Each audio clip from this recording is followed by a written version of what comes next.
저와 남편은 지인 모임에서 처음 만났습니다. 남편에게는 아주 좋은 재주가 있었어요.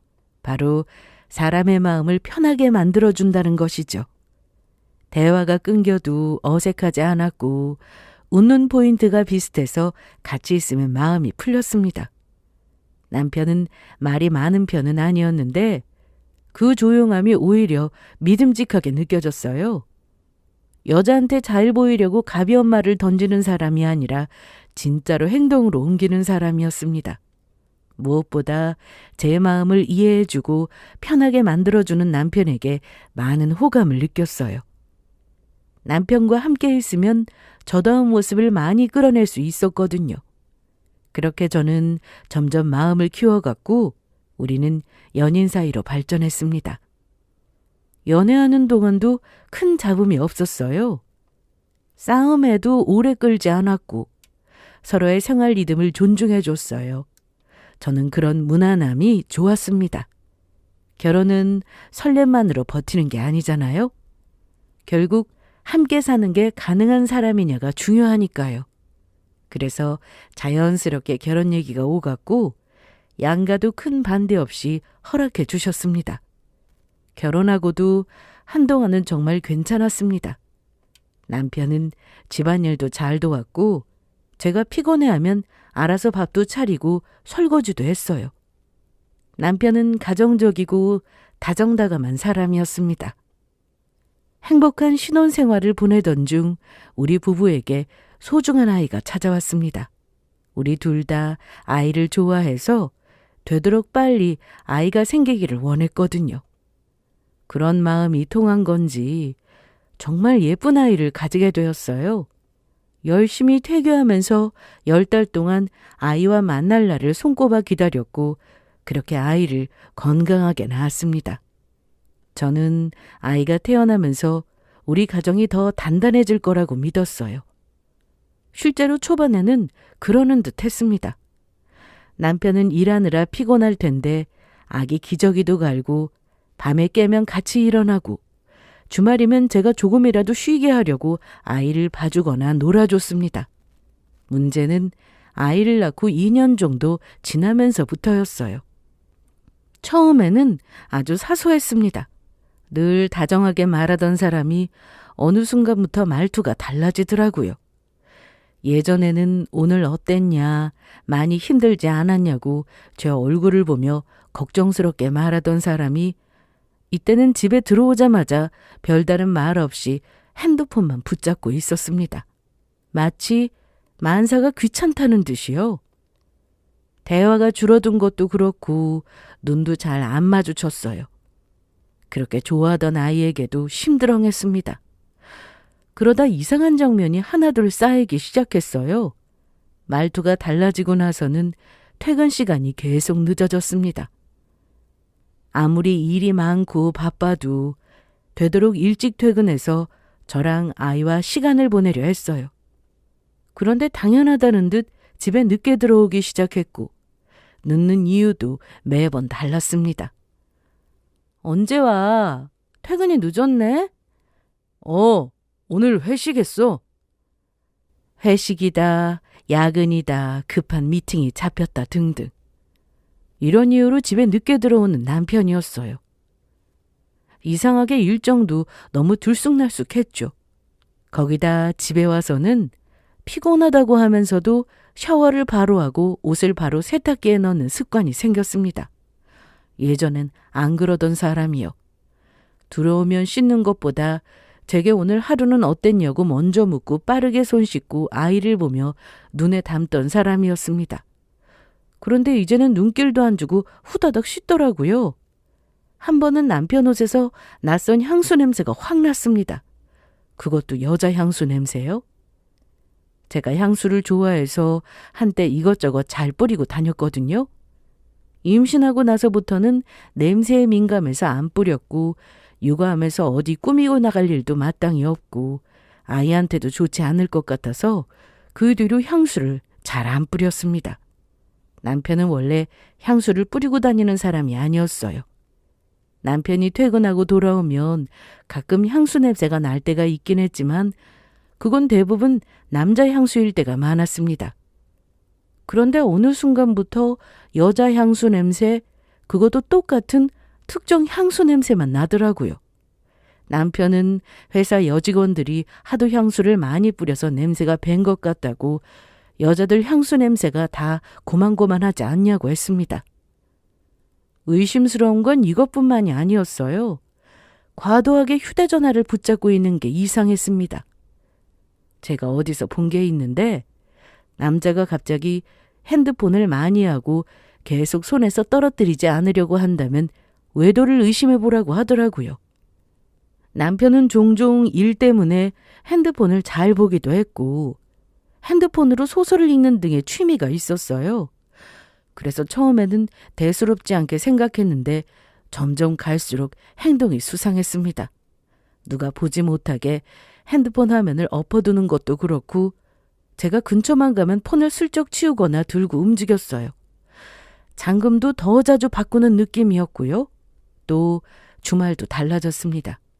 예전에는 아이랑 놀아주는 시간이 많았는데 어느 순간부터는 일 때문에 핑계대면서 잠깐 회사 좀 들렀다가 온다고 하고 요즘 몸이 피곤해서 체력을 키워야겠다며 운동을 하러 간다고 했어요. 새로운 취미생활로 운동 모임에 나간다고도 했고요. 일이 많아서 피곤함이 많은데 나이를 먹을수록 그게 더 심해지는 것 같다면서 열심히 체력 관리를 해야겠다고 말하면서요. 그런데 이상한 건 전혀 피곤해 보이지 않는다는 것이었습니다. 제 앞에서 피곤한 척 연기를 하는 것 같다랄까요?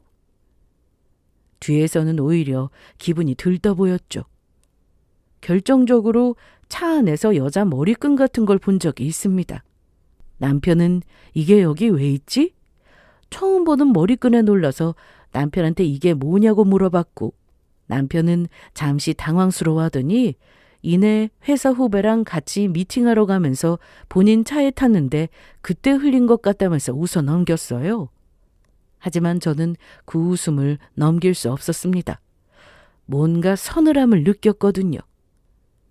이런 것들이 계속 쌓여갔고 이게 점차 모이다 보니까 오해겠지 하고 넘기던 것들이 더 이상 그럴 수 없게 됐어요. 날마다 의심스러운 정황이 겹친다고 생각해 보세요. 저는 더 이상 제 촉을 무시할 수 없었습니다. 제 속에서는 계속해서 뭔가 이상하다는 경고등이 깜빡거리고 있었어요. 진짜 여자의 촉은 무시할 수 없는 것 같습니다. 여자의 촉은 범인 잡는 베테랑 형사들도 못 이길 것 같아요. 남편이 뭔가 숨기고 있다는 느낌이 강하게 들었고 그 숨김의 결이 너무 익숙했습니다. 그래서 저는 자연스럽게 남편에게 여자가 있나라는 생각이 들었어요. 그리고 의심이 확신으로 바뀌는 데는 시간이 오래 걸리지 않았습니다. 저는 이렇게 의심하지 말고 직접 확인해 보자고 마음먹고 움직였어요. 제가 제일 먼저 노린 건 바로 남편의 핸드폰이었습니다. 솔직히 다들 알잖아요? 사람이 뭔가를 숨기면 그 비밀은 대체로 폰 안에 있습니다. 특히 남편이 손에서 폰을 안 놓는 걸 보면서 확신이 들었어요. 그래서 저는 호시탐탐 기회를 노렸습니다. 남편이 방심하는 시기를 찾다가 잠든 새벽을 공략했습니다. 사람이 잠들면 무방비가 되잖아요? 그래서 새벽에 몰래 일어나 조용히 다가가 폰을 보려고 했습니다. 그런데 남편은 호락호락하지 않았어요. 남편은 자면서도 폰을 베개 밑에 넣고 잤습니다. 어떤 날은 아예 폰을 품에 끌어안고 자기도 했고요. 핸드폰을 조금이라도 떼어놓으면 큰일이라도 나는 사람처럼 늘 곁에 가까이 두고 잤습니다. 그 모습을 보고 어이가 없더군요. 이 정도면 핸드폰을 애인이라고 생각해야 하는 건가 싶었어요. 소중한 걸 지키기라도 하는 듯한 그 자세가 저한테는 너무 노골적인 증거처럼 보였어요. 그래도 저는 포기하지 않았습니다. 남편이 회식했다면서 술 마시고 온 날, 그날은 분명 방심할 거라고 생각했습니다. 술에 취했으면 폰을 손에서 놓겠지 싶었어요. 그런데 그것도 실패였습니다. 남편은 취해서 비틀거리면서도 폰은 꼭 쥐고 들어왔고 침대에 쓰러지듯 눕는 순간에도 손에서 폰을 놓지 않았습니다. 남편은 평소 잠기가 밝기도 하고 손에 들린 핸드폰을 빼앗거나 베개 밑에 숨겨둔 핸드폰을 꺼내려고 하면 남편은 귀신같이 알아채고 뒤척이거나 잠에서 깰 듯 말 듯 굴었어요. 조마조마해서 도저히 안 되겠더라고요. 그래서 쉽사리 핸드폰을 손에 넣지 못했습니다. 한편으로 이런 모습을 보고 어느 정도 확신하기도 했어요. 이건 100%다. 숨기는 게 없으면 저렇게까지 할 이유가 없을 테니까요. 그러다 어느 날 정말 남편이 방심한 순간이 왔습니다. 한 번은 정말 몸도 못 가눌 정도로 술을 진탕 마시고 들어왔고 들어오자마자 옷도 안 갈아입고 바로 침대에 뻗었어요. 핸드폰은 저기 바닥에 뒹굴었고 그 순간 저는 핸드폰에 시선이 쏠리면서 기회는 지금이라고 생각했습니다. 남편을 살피면서 냉큼 핸드폰을 집어들고 화면을 켰어요. 그런데 문제는 그 다음이었습니다. 암호가 안 풀리더라고요. 제가 아는 암호 몇 개를 입력해봐도 잠금은 풀리지 않았어요. 앞서 말씀드렸지만 남편이 암호를 자꾸 바꾸는 것 같다고 했잖아요. 곁눈질로 간신히 암호를 알아냈는데 그 사이 또 바꾼 것 같더라고요. 저는 그 자리에서 굳었고 망연자실했습니다. 몇 번 시도하다가 안 되면 잠기는 걸 알고 있었기 때문에 더 이상 함부로 누르지도 못했어요. 눈앞에 폰이 있는데도 아무것도 못하는 그 기분이 정말 사람을 미치게 하더라고요. 저는 더 조급해졌습니다. 빨리 확인하고 싶은데 그럴 수는 없고 저 안에 뭐가 있길래 이렇게까지 숨길까? 답답함이 목까지 차올랐고 의심은 서서히 분노로 변해가기 시작했어요. 그래서 저는 결심했습니다. 전문가의 도움을 받기로요. 저 혼자서 아등바등 노력하는 건 별 소득이 없을 것 같았습니다. 제가 그 철통 보안을 어떻게 뚫겠어요? 시간만 더 보내는 것보다 확실한 증거를 잡는 게 중요하다고 판단했어요. 저는 결국 전문업체를 찾았습니다.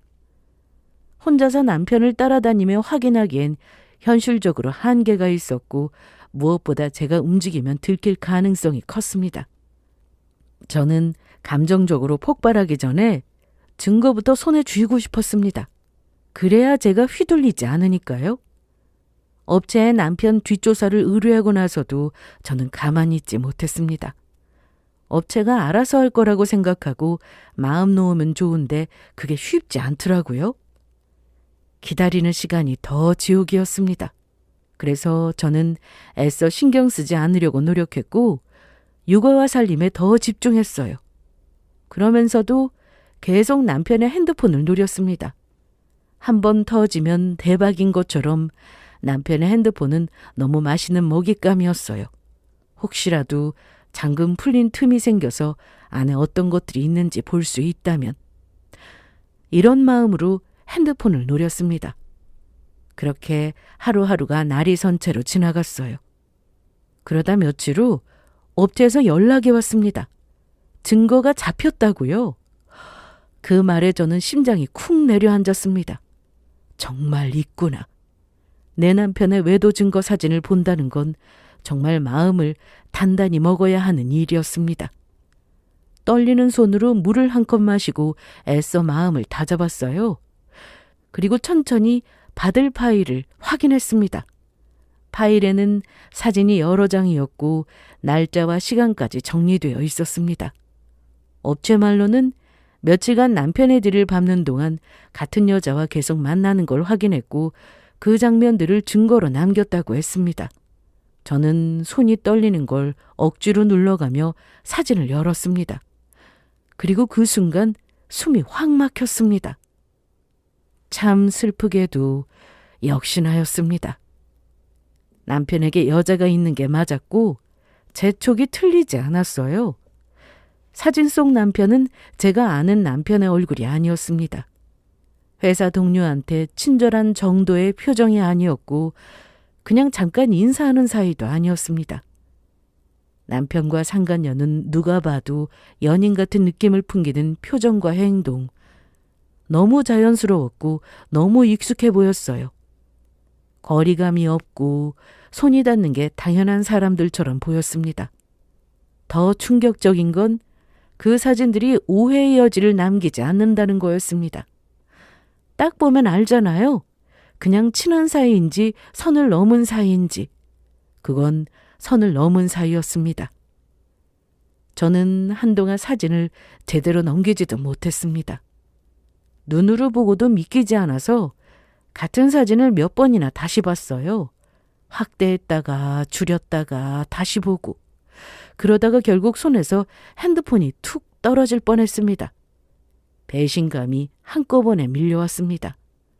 의심하면서도 저는 한편으로 아니기를 바랬거든요. 아무리 이상해도 아무리 정황이 쌓여도 마지막에는 그냥 내가 오해한 거라고 생각하고 떠나기를 바랬습니다. 저는 남편과 이룬 가정을 지키고 싶었으니까요. 그런데 현실은 아니었어요. 그저 제 바람일 뿐이었죠. 저는 그 자리에서 멍해졌습니다. 한순간에 바보가 된 사람처럼요. 머리가 하얘지고 귀가 먹먹해지고 속이 울렁거렸습니다. 사진을 보고 난 뒤부터는 정신이 제대로 돌아오지 않았습니다. 오히려 너무 또렷해서 더 괴로웠어요. 눈을 감아도 남편 얼굴이 떠오르고 그 여자와 마주 서 있던 장면이 계속 머릿속에서 재생됐습니다. 그날 밤 저는 한참을 멍하니 앉아 있었습니다. 그러다 문득 남편과 함께했던 시간이 떠올랐어요. 연애하던 때 사소한 일에도 웃었던 순간들. 결혼식 날 손을 꼭 잡았던 순간.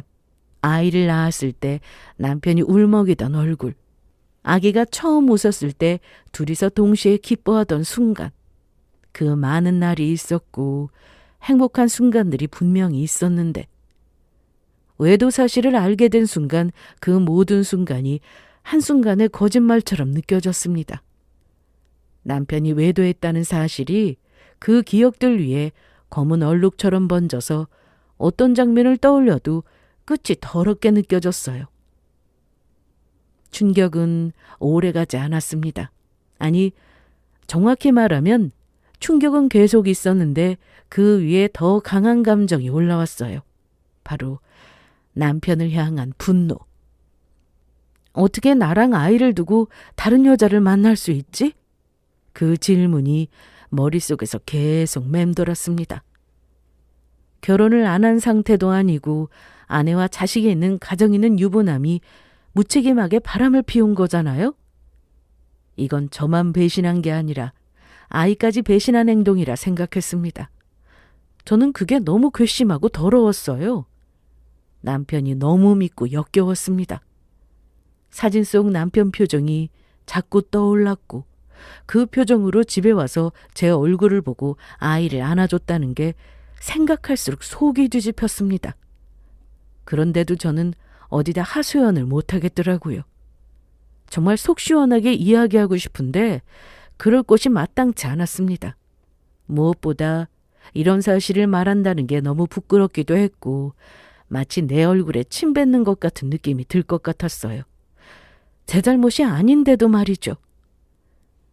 남편이 바람 피운 걸 왜 내가 창피해야 하는지. 지금 생각하면 전혀 그렇지 않지만 이때는 감정적으로 많이 힘들고 지쳐 있어서 뭐든 자신이 없더라고요. 말하는 순간 현실이 되는 것 같아서 차마 입을 열기가 두려웠어요. 그래서 저는 혼자 끙끙거렸습니다. 겉으로는 아무 일 없는 사람처럼 집안일하고 아이를 챙기고 밥을 하고 그러면서 속으로는 계속 썩어갔습니다. 남편을 보면 숨이 턱 막힐 것만 같았어요. 같은 공간에 있는 것 자체가 싫었습니다. 그 얼굴을 보고 있으면 손끝이 차가워지고 몸이 굳는 느낌이었어요. 그런데 저는 섣불리 티를 못 냈습니다. 이성적인 판단을 하지 못할 정도로 큰 충격을 받았지만 그래도 어느 정도는 알고 있었어요. 마냥 감정적으로 행동하는 건 나를 위한 일이 아니라는 것을요. 우선 머릿속을 정리하는 게 급선무였습니다. 지금 터트리면 저만 손해볼 것 같았고 남편에게 빠져나갈 기회를 제공할 수도 있으니까 제가 확실하게 끝낼 준비가 됐을 때 터트릴 작정이었습니다. 그래서 저는 이 힘든 시간을 홀로 버텨야 했어요. 산 송장처럼요.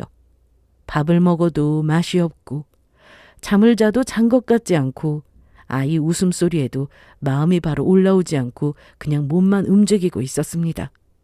그렇게 저는 남편 앞에서는 아무렇지 않은 척 숨을 쉬고 혼자 있을 때는 씹어 삼키면서 남편을 원망했습니다. 그리고 그 끝에 도달했을 때 감정보다는 차갑게 이성적으로 준비해서 끝내야 한다는 결심이 섰어요. 충격 뒤에 천천히 올라오는 지독한 배신감이 저를 독하게 만들었습니다. 저는 배신당한 남편의 아내이지만 또 하나의 엄마입니다. 제가 무너지면 제 아이도 같이 무너지는 거라 생각됐어요. 남편 같은 인간 때문에 제 인생이 흔들리는 것도 억울하고 아이 인생까지 흔들리는 건 더 못 참겠더라고요. 그래서 마음을 독하게 먹었습니다. 아이를 위해서라면 엄마는 못할 게 없다잖아요. 그래서 확실하게 이혼하기 위해 더 치밀하게 증거를 모으기로 했습니다. 가장 중요한 건 남편의 핸드폰인 것 같았어요. 저는 다시 기회를 노렸습니다. 남편이 샤워하는 순간, 잠깐 자리를 비운 순간, 술에 취해 늘어진 순간 저는 주어진 기회를 호시탐탐 노렸어요. 그러다 마침내 남편이 방심한 날이 왔습니다. 저는 한껏 긴장해서 남편의 핸드폰을 바라봤고 그동안 지켜본 암호를 입력했어요. 그리고 드디어 풀리지 않을 것 같던 남편의 핸드폰 잠금이 풀리는 순간 숨이 턱 멎었습니다. 그동안 남편 손가락 움직임을 눈으로 외우듯 보고 자연스럽게 흘러나오는 패턴을 머릿속에 박아둔 보람이 있더라고요. 도대체 뭐를 그렇게 꼭꼭 숨겨놓은 걸까? 궁금했던 판도라의 상자가 열리니 저는 너무도 짜릿하더군요. 그리고 서둘러 안을 들여다봤습니다. 그리고 거기에는 제가 상상한 것보다 훨씬 더 많은 것들이 있었습니다. 남편과 내연녀가 주고받은 메시지가 수두룩했고 둘이 찍은 사진이 수두룩했고 서로를 부르는 호칭부터가 아는 회사 동료 수준이 아니었습니다. 그 메시지들을 보는 순간 제가 느낀 건 슬픔보다 분노였습니다. 뒤에서 이딴 짓을 해놓고 내 앞에서 아무렇지 않게 웃었다고? 저는 손이 덜덜 떨렸습니다. 하지만 이상하게도 그때의 저는 울지 않았습니다. 울면 무너지니까. 무너지면 끝장이니까. 이를 악물고 메시지와 사진을 하나하나 확인했습니다. 그리고 시간, 날짜, 상대 이름, 대화 흐름이 잘 보이게 모두 캡처해서 제 핸드폰으로 옮겼어요. 그렇게 저는 남편이 숨기던 진짜 얼굴을 제 손에 쥐었습니다. 그날부터 저는 완전히 연기를 하기 시작했습니다. 아무것도 모르는 척. 평소처럼 밥 차려주고 아이 챙기고 대화도 적당히 하고 남편이 의심할 틈이 없게요. 그 뒤로는 남편 뒤에서 조용히 이혼을 준비했습니다. 증거 정리하고 제 통장 확인하고 앞으로의 생활 계획도 세우고요. 그러던 어느 날이었습니다. 남편의 행동이 또 이상해지기 시작했습니다. 뭔가 엄청 우울해 보이더라고요. 처음에는 컨디션이 안 좋은가 싶었어요. 아니면 연애 사업이 잘 안 되던가요. 상간녀랑 싸웠을 수도 있잖아요. 그래서 그런 걸 거라 여겼는데 그 우울함은 하루 이틀이 아니라 계속 이어졌습니다. 어느 순간부터 무기력한 모습을 보이기 시작하더니 잘 웃지도 않았고 밥도 제대로 안 먹고 집에 있으면 계속 잠만 잤습니다. 아픈 것 같기도 한데 병원 갈 정도로 아파 보이진 않았고 그렇다고 멀쩡한 사람처럼 움직이지도 않는 그런 이상한 분위기를 풍겼습니다. 저는 그런 남편을 지켜보면서 저 인간이 갑자기 왜 저러지? 대체 무슨 꿍꿍이야? 라는 생각이 들었고 이상한 촉이 올라왔습니다. 그래서 주의 깊게 남편을 지켜봤어요. 남편을 계속 지켜보던 시간이 보름쯤 지났을까요? 처음에는 무슨 꿍꿍이일까 싶었는데 그 무기력함이 너무 길어지니까 진짜 어디 아픈가 싶더라고요. 그러던 와중에 어느 날 남편이 한껏 분위기를 잡고 제게 할 말이 있다고 했습니다. 평소처럼 대충 툭 던지는 말투가 아니라 일부러 목소리도 낮추고 표정도 어둡게 만들고 마치 큰 결심을 한 사람처럼요. 저는 속으로 긴장했습니다. 설마 바람 피운 걸 자백하려고 이러나? 저는 뒤에서 이혼 준비를 하고 있었기에 남편이 먼저 외도 사실을 꺼내면 어떻게 반응해야 하나 순간적으로 당황스러웠어요. 너무 담담하면 제가 알고 있다는 티가 날 것 같았고 너무 놀라는 척하면 연기에 말려들 것 같았습니다. 무엇보다 내게 바람 피운 사실을 왜 고백하려는 걸까 이상하기도 했어요. 그냥 말 안 하고 모른 척하면 그만인데요. 그래서 저는 긴장한 얼굴로 남편을 향해 물었습니다. 뭐야? 할 말 있다며? 무슨 할 말이길래 이렇게 분위기를 잡아? 남편은 말을 할까 말까 망설였습니다. 입술을 달싹이다가 한숨을 쉬고 또 뜸을 들였어요. 마치 외도 사실을 고백이라도 할 것 같은 표정으로요. 그렇게 남편은 망설이다가 어렵게 입을 열었습니다. 그러고는 제게 뜻밖의 고백을 하기 시작했어요. 나 우울증이래. 뭐? 우울증? 당신 보기에도 요즘 나 이상하지 않았어? 나 계속 우울하고 무기력했잖아. 사실 그 감정이 쉽게 가시질 않아서 지금 많이 힘든 상황이야. 남편은 우울감과 무기력함이 잘 가시지 않았고 이제는 회사에서도 그 우울함이 통제되지 않아서 일로 너무 힘든 상황이라고 했습니다. 업무에까지 지장이 생기니까 자기도 어떻게 해야 할지 모르겠고 막막했다고 했어요. 그러다가 술김에 이 사실을 친구에게 털어놨더니 친구가 그거 우울증 아니냐고 했다고 했습니다. 남편은 처음에 우울증은 무슨 설마 이렇게 생각했대요.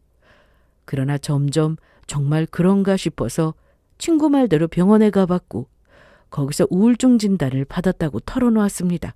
그리고 제 앞에 서류 한 장을 내밀었어요. 그건 바로 우울증 진단 서류였습니다. 저는 천천히 그 서류를 받아들고 살펴봤어요. 틀림없는 진단서였습니다. 남편은 진단 서류를 보는 저를 지켜보다가 갑자기 눈물을 흘리기 시작했어요. 그리고 바로 그 다음 제게 이렇게 말했습니다. 우리 이혼하자. 생각지도 못한 이혼 통보에 당황한 저는 남편을 향해 갑자기 그게 무슨 소리냐고 당황한 얼굴로 물었어요. 그러자 남편은 울먹이는 얼굴로 저를 걱정하는 듯이 이렇게 말했습니다. 나한테 당신은 너무 아까운 사람이야. 이런 정신병에 걸린 나랑 계속 살고 싶어? 우울증 이거 단순하게 볼 문제가 아니야. 같이 있는 사람도 지치게 만드는 무서운 병이라고. 그래서 더 이상 당신과 함께 할 수 없어. 남편은 우울증이 점점 심해지고 있다고 했어요. 급기야는 다 그만두고 편해지고 싶다는 충동까지 들기 시작했다고 했습니다. 자신이 언제 어떻게 잘못될지 모르는 거고 혹시라도 나쁘게 마음먹고 잘못된 선택이라도 하게 되면 그때 저와 아이는 어떻게 하냐면서 이런 자신과 사는 것보다 차라리 이혼하는 게 낫지 않겠냐고 했습니다. 남편은 그날부터 더 철저하게 불쌍한 남편 모드로 밀어붙였습니다. 자신은 저와 아이를 위해서 이혼만이 정답이라고 생각한다고 했어요. 저와 아이를 너무 사랑해서 옆에 있는 소중한 사람을 지치게 만들고 싶지 않다고요. 자신이 짐이 되기 전에 자기가 스스로 물러나는 게 맞는 선택이라고 했습니다. 말만 들으면 진짜 눈물나게 착한 남편이죠? 그런데 저는 그 말을 들을수록 머릿속이 더 복잡해졌습니다. 그래서 선뜻 알겠다고 말할 수가 없었어요. 왜냐하면 제가 원하는 이혼은 우울증 걸린 남편을 배려해서 좋게 헤어지는 합의 이혼이 아니었거든요. 저는 이미 불륜 증거를 쥐고 있었고 그걸로 남편을 유책 배우자로 만들어서 위자료를 제대로 받아낼 계획이었습니다. 상간녀 소송도 진행하고요. 그런데 만약 남편이 말하는 대로 이혼한다면 남편은 깨끗한 피해자처럼 빠져나갈 뿐입니다. 그 꼴은 정말 죽어도 보기 싫더라고요. 그래서 저는 머리를 굴렸습니다.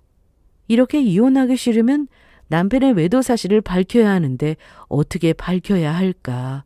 열심히 머리를 굴려야 했고 시간이 필요했어요. 그래서 남편에게 이야기했습니다. 지금은 뭐라고 말해야 할지 모르겠고 바로 대답하기 어려워. 생각할 시간이 필요해. 제 말에 남편은 갑작스러워서 놀란 거 이해한다고 했고 남편은 순순히 알겠다면서 생각해보고 말해달라고 했습니다. 그리고 우울증을 고백한 뒤로도 변함없이 우울한 모습을 보였어요. 밥도 먹는 둥 마는 둥 하고 말수도 줄고 잠만 자고 세상 무기력한 모습이요. 마치 우울증에 걸린 사람의 이미지를 단단히 굳히는 느낌이었습니다. 저는 그런 남편을 살펴보면서 남편이 준 진단 서류를 다시 살펴봤어요. 그리고 생각했습니다. 외도까지 하면서 멀쩡하던 사람이 하루아침에 우울증에 걸렸다? 갑자기 튀어나온 우울증은 뭘까?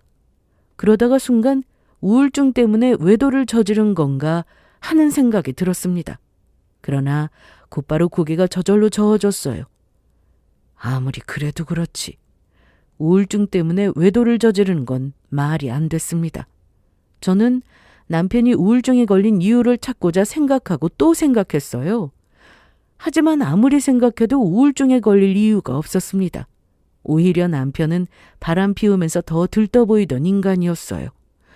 그런 인간이 우울증에 걸린 건 말이 안 되잖아요? 거기다 남편의 핸드폰에서 본 사진과 업체에서 찍은 사진을 봤을 때 남편의 얼굴은 조금도 우울해 보이지 않았습니다. 조금도 우울증에 걸린 사람처럼 보이지 않았어요. 심지어 업체에서 혼자 있는 모습도 사진 찍어서 보내줬는데 그때도 남편의 표정은 기분이 좋아 보일 뿐이었습니다. 이런 생각들을 하면서 저는 뭔가 있을지도 모른다는 확신이 들었습니다. 그래서 저는 다시 남편의 핸드폰을 노리기 시작했습니다. 남편이 방심한 틈을 아주 천천히 기다렸습니다. 그리고 며칠 후 남편이 곤히 잠든 새벽 저는 숨도 크게 못 쉬고 조용히 다가가 남편의 핸드폰을 다시 손에 넣었습니다. 다행히 암호는 그대로였어요. 저는 망설임 없이 화면을 열었고 이것저것 열심히 뒤지며 살펴봤습니다. 그리고 그 안에서 또 한 번 충격적인 사실을 알게 됐어요. 역시나 제 의심이 딱 맞았습니다. 남편의 핸드폰에는 친구와 나눈 대화가 남아 있었는데 그 내용이 정말 충격적이었습니다. 남편은 이미 상간녀 때문에 저와 이혼하고 싶어 했어요. 하지만 본인이 유책 배우자라 이혼을 쉽게 요구할 수 없다는 걸 알고 있었습니다. 그러니 뭘 고민했냐면 위자료를 안 주고 빠져나갈 방법을 고민한 겁니다. 핸드폰 검색 기록을 보는데 소름이 끼쳤어요. 포털 사이트 검색창에 우울증 이혼 사례와 우울증 진단서를 검색한 기록이 있더라고요. 그냥 지나가다 본 게 아니라 진짜로 집요하게 케이스를 찾아본 사람이 남긴 흔적이었습니다. 그리고 친구에게 이렇게 말했어요. 자신은 유책 배우자라 이혼을 요구하면 그냥 손해라고. 위자료 주기 싫어서 우울증 걸린 척하면 좋게 끝낼 수 있을 것 같다고요. 이런 내용을 친구와 나눴다는 게 충격이었습니다. 그러니까 남편이 보이던 그 우울한 표정, 무기력한 행동 전부 설정이었던 거예요. 저를 속이기 위한 연기였죠. 그런데 여기서 더 끔찍한 건 진단서였습니다. 남편이 그 친구 도움으로 진단서까지 받아냈다는 대화가 있었어요. 남편이 우울증 진단서가 필요하다니까 친구가 진단서 떼줄 의사를 포섭한 겁니다. 그 과정도 적나라하게 남아 있었어요. 어디를 통해서 어떻게 연결해서 어떤 식으로 말을 맞추는 것과 심지어 의사한테 돈을 먹여서 진단서를 받아냈다는 말까지 너무 대놓고 적혀 있었습니다. 저는 그 메시지를 보는 순간 기가 찼습니다. 바람을 피운 것도 모자라서 제가 받아야 할 돈이 아까워서 이따위 거짓 연기까지? 분노가 치밀어 올라 숨이 가빠졌습니다. 저는 이를 악물고 손을 떨지 않으려고 손가락에 힘을 주면서 그 대화들을 모조리 캡처했습니다. 한 장도 놓치지 않았어요. 검색 기록, 친구와의 대화, 진단서 관련 메시지, 돈 이야기 전부 제 핸드폰으로 옮겼습니다. 그렇게 엄청난 증거를 손에 넣고 나서 어떻게 활용하면 좋을까 생각하던 중 재미있는 생각이 떠올랐습니다. 바로 남편이 짜놓은 판에 제가 맞춰주며 연기하는 거였어요. 그래서 저는 새로운 판을 만들기로 했습니다. 남편이 기대하는 반응이 아니라 남편이 제일 당황할 반응을 주기로요. 다음 날 저는 남편과 친구가 나눈 대화 증거를 챙겨서 남편이 진단서를 받았다는 병원으로 갔습니다. 그리고 의사를 만나자마자 남편이 준 진단서를 내밀었어요. 남편이 여기서 우울증 진단서를 받았다는데 이거 사실인가요? 의사는 표정을 굳히며 말했습니다. 보호자라고 해도 환자 개인정보를 함부로 말할 수는 없지만 진단서에 관해서 묻는다면 사실이라고 말했습니다. 자신이 작성한 진단서니까 거짓말일 리 없다고 말이죠. 그 말에 저는 코웃음을 쳤습니다. 진짜라고요? 거짓말. 진단서 받기 참 쉽네요. 그깟 돈 몇 푼이면 바로 나오고. 뭐라고요? 돈 받고 가짜로 진단서 내준 거죠? 의사는 그 말에 노발대발했습니다. 자기는 의사고 의사는 돈 받고 가짜 진단서 떼주지 않는다고요. 어떻게 그런 모욕을 하냐고 큰 소리를 쳤습니다. 저는 그 모습을 보고 피식 웃었어요. 찔릴 때 사람들은 꼭 그렇게 소리부터 치거든요. 저는 어이없다는 듯 웃다가 바로 준비해간 증거를 꺼냈습니다. 남편이 친구와 나눈 대화, 진단서를 어떻게 받았는지 조작한 내용과 의사에게 돈을 먹였다는 표현까지 들어있는 캡처본. 그 증거물을 의사 앞에 툭 내밀어 말했습니다. 거짓으로 내준 진단서라는 거 다 알고 왔어요. 그 순간 의사 얼굴이 새하얗게 질렸습니다. 말 그대로 피가 싹 빠진 얼굴이었어요. 조금 전까지 큰 소리 치던 사람이 눈동자를 흔들며 종이를 더듬더듬 넘겼습니다. 그리고 결국 인정했습니다. 계속 부정할 수 없는 빼도 박도 못할 증거물이었거든요. 입술이 떨리면서 그냥 제발 한 번만 살려달라고 빌었습니다. 그러고는 뭐든지 하겠다고 제발 비밀로 해달라고 했고 저는 차분하게 말했습니다. 하는 거 보고 생각해 볼게요. 우선 제가 여기 찾아온 사실 남편과 남편의 친구가 몰랐으면 해요. 저는 의사에게 나중에 연락할 테니 그때까지 입 닫고 있으라고 했습니다. 의사는 연신 고개를 끄덕이며 그렇게 하겠다고 했어요. 그 후에 저는 병원을 빠져나왔습니다. 그리고 병원 문을 나서자마자 주머니 속에 넣어둔 녹음기를 꺼냈습니다. 네, 저는 사실 애초에 대화를 녹음하고자 녹음기를 켜고 들어갔어요. 나중에 법적 증거로 활용하려고요. 증거는 모을수록 좋은 법이니까요. 저는 그 녹음을 그대로 들고 곧장 변호사를 찾아갔습니다. 변호사는 녹음 내용을 확인하자마자 법적으로 해결할 수 있다고 했어요. 그 말이 떨어지자 저는 아주 빠르게 움직였습니다. 남편이 원하는 우울증 합의 이혼이 아니라 제가 원하는 방식으로 끝낼 수 있는 이혼 서류를 완성했어요. 위자료, 불륜 증거, 그리고 우울증 진단서 조작 정황까지 한 줄 한 줄 빠짐없이요. 모든 준비를 끝내고 저는 집으로 돌아왔습니다. 집에 도착하자마자 침대에 누워 자고 있는 남편을 깨웠습니다. 그리고 아주 다정한 척 연기를 했어요. 남편의 손을 따뜻하게 잡고 세상 사랑 가득 담긴 눈빛으로요. 그동안 생각 많이 해봤는데 나는 당신과 헤어질 수가 없어. 우울증? 나 그거 상관 안 해. 그러니까 나한테 미안해하지 않아도 돼. 제 말에 남편은 당황스러운 표정을 숨기지 못하고 자세를 고쳐잡고 앉았습니다. 그러고는 우울증에 걸린 자신과 정말 같이 살 수 있겠냐고 이건 정말 신중하게 생각하고 말해야 하는 문제라고 했고 저는 고개를 끄덕이며 말했어요. 생각 많이 했어. 나는 당신 평생 책임질 수 있어. 그 말에 남편은 더 이상 아무 말도 하지 않았어요. 하지만 표정에서는 여전히 당황스러움을 숨기지 못했습니다. 그 얼굴을 보며 저는 속으로 웃었습니다. 제가 지금 잡고 있는 건 남편의 손이 아니라 남편 목줄이라는 생각에 재미있었어요. 남편은 고맙다고 감동이라고 했지만 마지못해서 내뱉은 말이었습니다.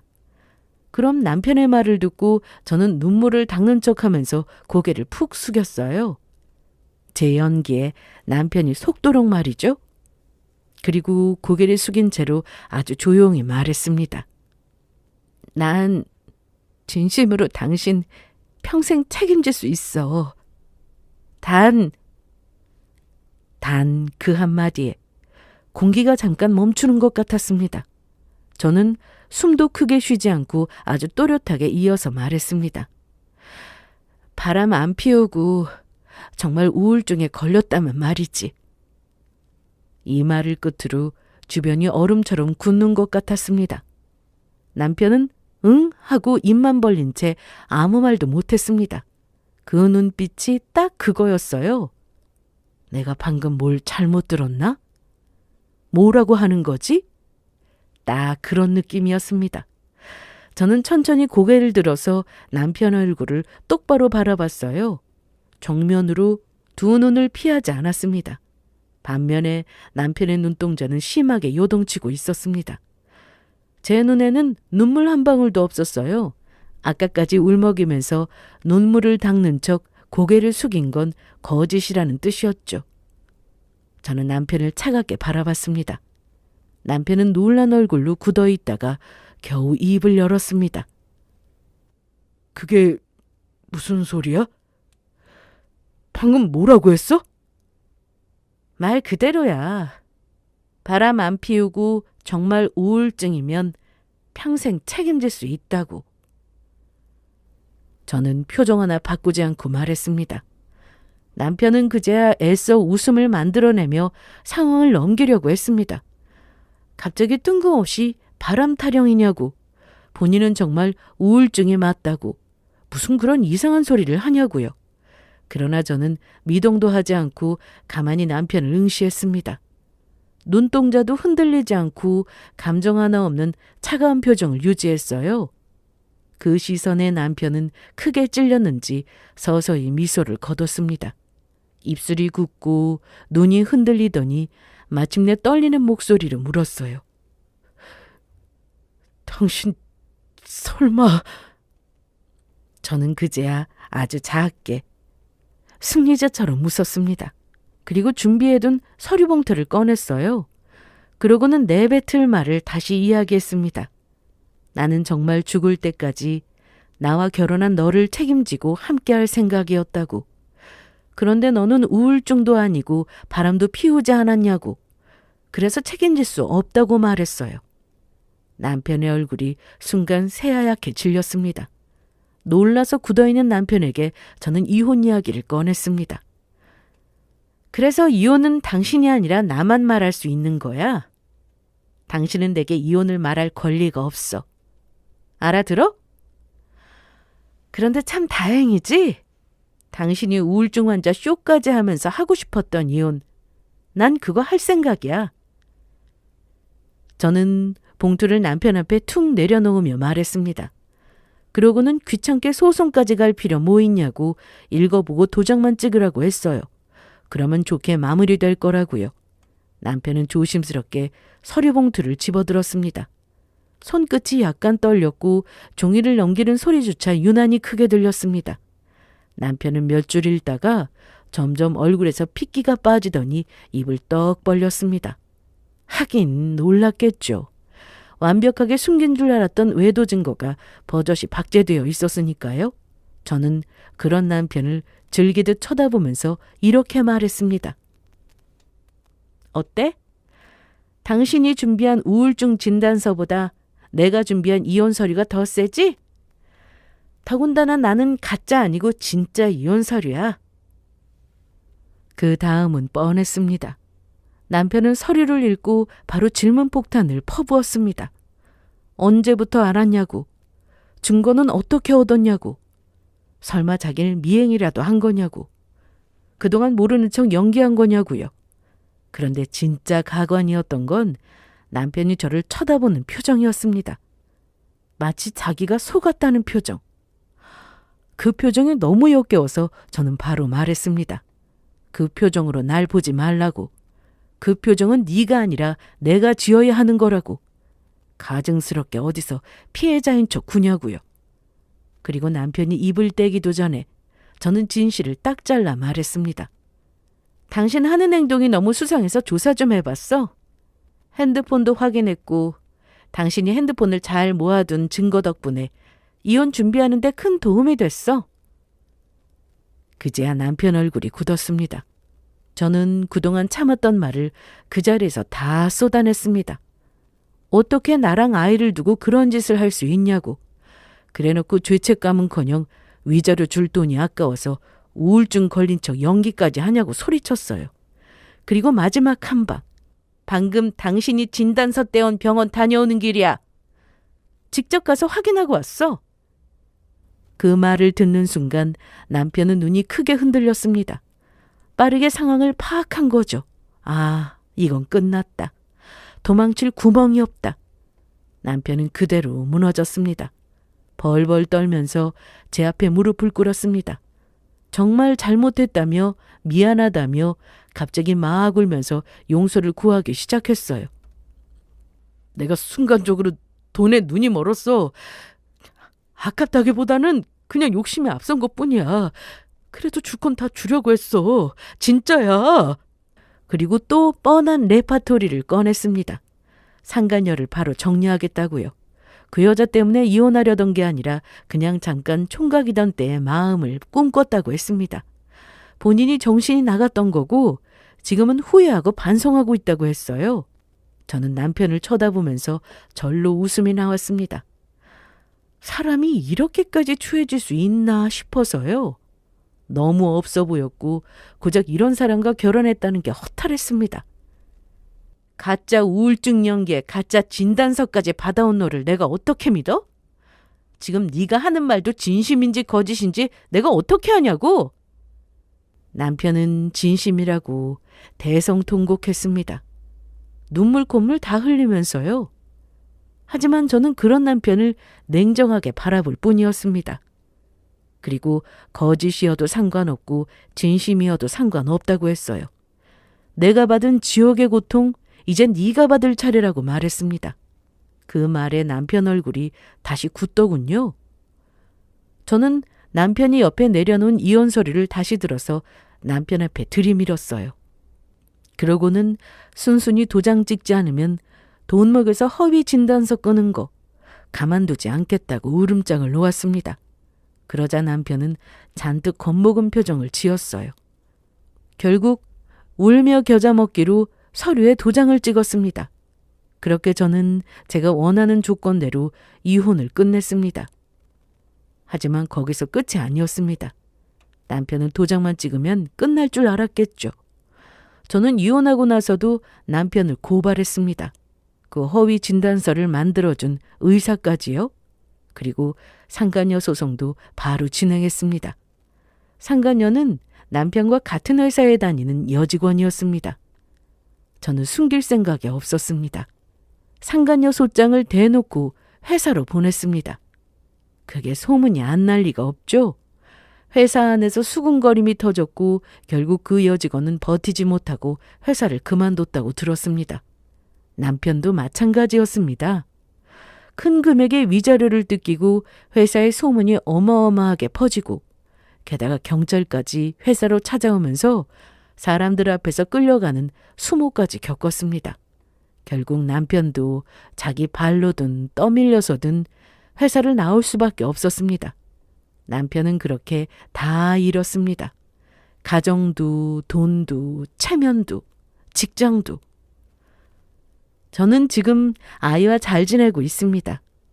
가끔 그때를 생각해요.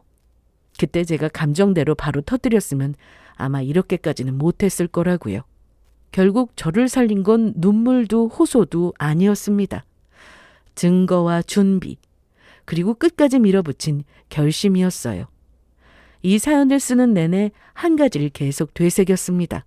배신의 상처에서 회복하고 이길 수 있는 건 누구보다 강한 나 자신이라고요. 만약 감정에 휘둘렸다면 지금의 저는 다른 삶을 살아가고 있을 겁니다. 혹시 지금 비슷한 상황에서 혼자 숨죽이며 버티고 있는 분이 있다면 꼭 말씀드리고 싶어요. 울지 말라는 말이 아니에요. 무너져도 괜찮아요. 다만 무너지면서도 증거는 꼭 쥐세요. 그리고 준비가 되면 그때는 흔들리지 말고 끝내세요. 제가 통쾌하게 한 방 먹인 것처럼요. 그럼 지금까지 저의 긴 사연을 들어주셔서 감사합니다.